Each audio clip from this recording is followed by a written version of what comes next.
All right, what is going on, ladies and gentlemen? It is I, Randy, with RTS Mobile Gaming, bringing you a fantastic video today. We are playing Sea of Conquest, and in today's video, we're going to do a really short oversight on how you should be planning your gem specialization. This gem specialization tree opens up in Season 2 and proceeds through the future seasons, and it gives you the opportunity to customize your build in a way that nobody else will copy. Or maybe they will once they see my video. Who knows? But in today's video, I'm going to talk about the logic on how we plan our specializations, what to do, and overall the things you want to keep in mind while you're doing it. Okay? So, like and subscribe. Here we go. First off, the gem specialization, like I said, unlocks in Season 2. It is based on the Season Flame, which can be increased in increments. I think the first step is 40, then it's 60, then it's 80, and then it keeps going up. And essentially, as you unlock different flame levels, you open up these different gem slots where you can put different types of gems. Okay, there are 4 different types of gems. There are red, there are green, and there are yellow. Now, these all have totally different bonuses that they can roll, and they also have a wide variety of levels that they can roll in. By defeating harder level boss raids, you can unlock the stronger gems. For example, a level 20 gem with 9.5% impact is going to be way stronger than a level 10 gem with 3.2% impact, okay? It has literally 3 times the stats. So the higher level gems are going to be better. You want to push for those in the higher level raids, okay? The squad raids.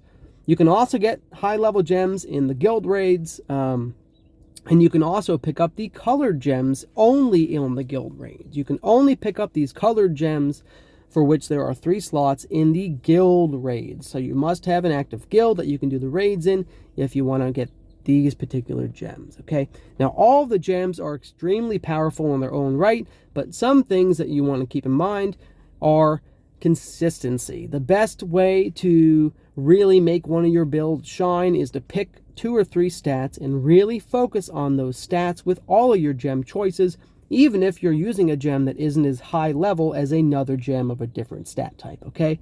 You can see that for my build right here, I am really focusing on burning damage, and I'm really focusing on critical my critical strike rate, my critical strike damage, and my critical strike resistance. So I'm focusing on 2 things here that work together. I'm focusing on burning damage, which takes time to add up. Burning damage can also crit, okay? So I want more crit rate and crit damage.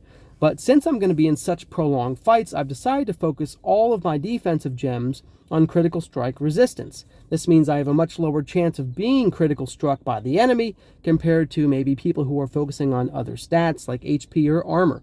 All stats are good, but like I said, the best approach here is not going to be an inch deep and a mile wide. You don't want one little piece of every stat. You want to pick 1 or 2 or 3 stats and really focus on those with your gem choices, okay? So you need to take a look at the different types of gems. For red, for example, okay, I'm currently using crit damage, critical strike rate, and impact bonus. I would like to switch this impact bonus to critical strike rate when I get another level 20 or level 19 critical strike rate gem. And that is going to be my goal. I'm going to have a critical strike damage and 2 critical strike rate red gems, okay? For the green gems, these are really nice, okay? These are going to be your defensive gems. You're going to get armor bonus. You're going to be able to get HP bonus, critical strike resistance, okay? There's all kinds of things you can get with these, and they're all fantastic. Obviously, the higher levels are going to be better. And you really need to decide which one's going to complement your build the most. Typically speaking, HP percentage is always nice, but having armor percentage, since this applies to all 5 of your ships if you're level 31, or all 4 of your ships if you're level 22 and above, having armor is going to help your minions generally more than HP. So even though it may boost your flagship toughness, is your flagship really dying in combat before your minions? If it is, then you want to boost the flagship toughness. If your minions are dying first, then you want to boost your minion toughness and get yourself as effective in combat as you can. And the most important gems here are going to be the yellow and the colored gems, okay? Yellow is where you get the damage bonuses. You can see here I'm using 3 level 19s, even though using a level 20 would be more powerful. That is because I have designed my build to focus on burning and damage over time. Therefore, I am opting to use the lower power level 19 gems that I have. And before, 2 days ago, these were level 17s. Okay, I just recently upgraded them to 19. Pick the gems that are going to give you the most benefit, not necessarily the most gem specialization level. Okay, gem specialization level is important to an extent because it will help you deal more damage to enemy bosses in the raids, the guild raids, and the squad raids. However, it's most important to make sure that your build works successfully, okay? And lastly, the colored gems. There are a few types of colored gems. I only have one at the moment, but all of these gems work, okay, and they can drop from level 12 to level 20. All of these gems work by taking your specialization rating, and they basically multiply your specialization rating by some multiplier. For level 16, it's 0.04. For level 12, it's 0.02, and it goes up, right? So it's going to take whatever your specialization level is, it's going to multiply it by that multiplier, it's going to multiply it by the number of ships you have alive, and it's going to give you whatever bonus is on the gem. This particular gem is going to give me reduced damage received, okay? I'm going to take reduced damage received, which is my specialization strength times 0.04 times the number of ships I have, and it can stack 3 times. This is going to be incredibly tanky.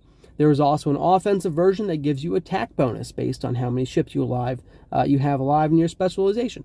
There are all kinds of different bonuses you have here, so you really want to make sure you're using the right one. And ironically for me, even though I only have one of these colored gems, this is the colored gem I would like to use for my build, because as I said before, my build is a damage over time attrition based build.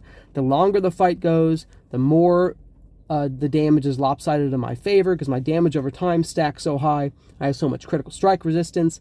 Now with this colored gem, I have an incredible amount of damage resistance as well. But you may take a look at your ships and your heroes, and you may go, you know what, Randy, I'm going to focus on entirely critical strike chance, and I'm going to focus entirely on taking water damage, or I'm going to focus entirely on artillery damage. Or you know what, Randy, I can put in 4 yellow gems because I've unlocked the 110 level flame. I'm going to put 2 artillery and 2 strategy, and that is totally fine. But you have to make that decision based on the heroes, ships, and trinkets that you happen to have, as well as the gems, okay? So, if you guys have liked this video, please like and subscribe. Randy